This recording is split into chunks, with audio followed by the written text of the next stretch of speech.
7 वर्ष झालं मी लातूर जिल्ह्यामध्ये सामाजिक क्षेत्रामध्ये बालकांसोबत, महिलांसोबत आणि तसंच आपल्या ग्रामीण लेवलचे जे काही बालकांच्या समस्या आहेत त्याच्यावर मी काम करत आहे.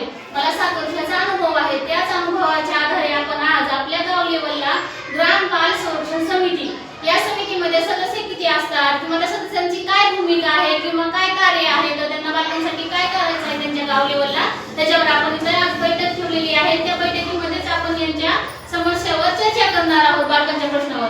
तर ग्राम बाल संरक्षण समिती म्हणजे काय? ग्राम म्हणजे गाव आलं आणि बालक म्हणजे मुलं आले. तर मला थोडंसं तुम्हाला विचारायचं की आपण मुलं कोणाला म्हणतो, बालक कोणाला म्हणतो, काही वयोगट वगैरे काही माहिती असेल तर थोडंसं सांगा मला तुम्ही की त्यांचं वयोगट किती आहे, की ज्या वयोगटात आपण त्यांना बालक म्हणू शकतो.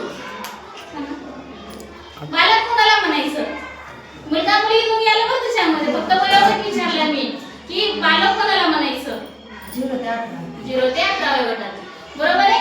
बरं, आपण 0 कोणाला म्हणतो? मग हा पण प्रश्न येतो ना आपल्याला, 0 कोणाला म्हणायचं? तर सांगू शकता का 0 कोणाला म्हणतात?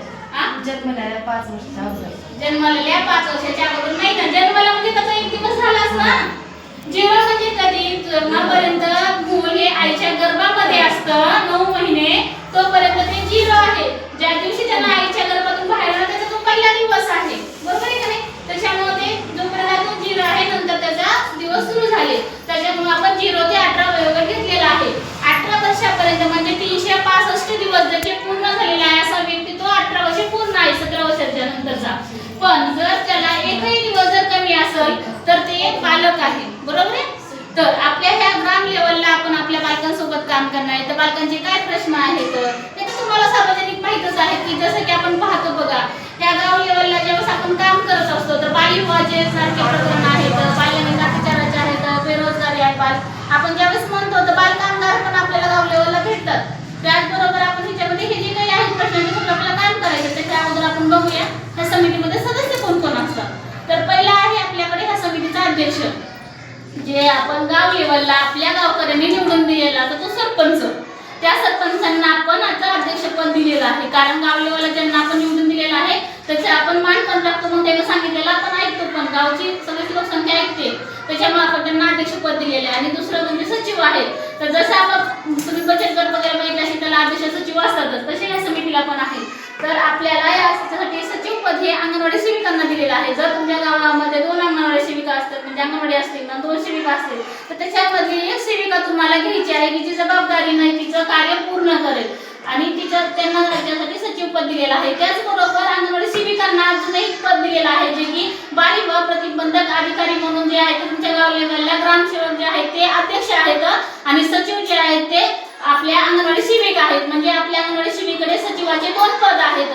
तुमच्या समितीचं पण आहे आणि बालविवाह प्रतिबंधक अधिकारी यांचे सुद्धा एक पद त्यांच्याकडे आहे. त्याचबरोबर ह्या समितीमध्ये आपल्याला सदस्य म्हणून कोण घेतलेले तर आपण आपल्या शिक्षणाच्या प्रवाहामध्ये विचार करतो त्यावेळेस आपण काय करतो, शालेय व्यवस्थापन समितीचे एक सदस्य त्याच्यामध्ये घेतलेला आहे. आपल्या शाळेचे मुख्याध्यापक किंवा शिक्षक दोन्हीपैकी एक जण आपण त्याच्यामध्ये सदस्य म्हणून घेऊ शकतो. त्याचबरोबर आपण आपल्या मुलांचा आरोग्याचा प्रश्न आहे त्याच्यामुळे आपण काय केलेलं आहे, गाव लेवलला जे आशा वर्कर आहेत त्याच्यामधले एक आशा वर्कर आपण त्याच्यामध्ये सदस्य म्हणून घेतलेले आहेत. त्याचबरोबर आपण बचत गटाच्या महिला आहेत त्याच्यासोबत CRP म्हणून आपण ओळखले जातो, त्या पण महिलांसोबत काम करतात, मग घरोघरी भेटतात, त्याच्यामुळे त्यांना पण मुलांचे वगैरे प्रश्न बऱ्यापैकी माहिती असतात म्हणून आपण त्यांनाही सदस्य म्हणून याच्यामध्ये घेतलेला आहे. त्याचबरोबर गाव लेवलला अनेक प्रकारे हिंसा वगैरे होऊ शकते, अत्याचार वगैरे होऊ शकतात, मग त्याला आपण पोलीस पाटील म्हणतो बघा.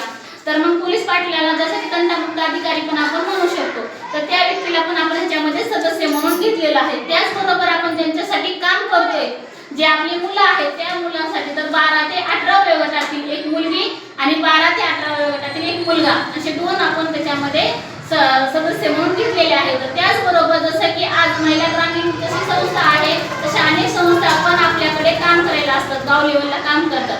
तर त्या समितीमध्ये त्या पण संस्थेचा एक सदस्य आपल्याला घ्यायचा आहे कामासाठी, ते पण हे करून. तर तुमच्या गाव लेवलला जर सोशल वर्कर म्हणून म्हणजे सामाजिक क्षेत्रामध्ये काम करणारे जर इच्छुक कुणी असेल तर त्याही व्यक्तीला तुम्ही त्याच्यामध्ये सदस्य म्हणून घेऊ शकता.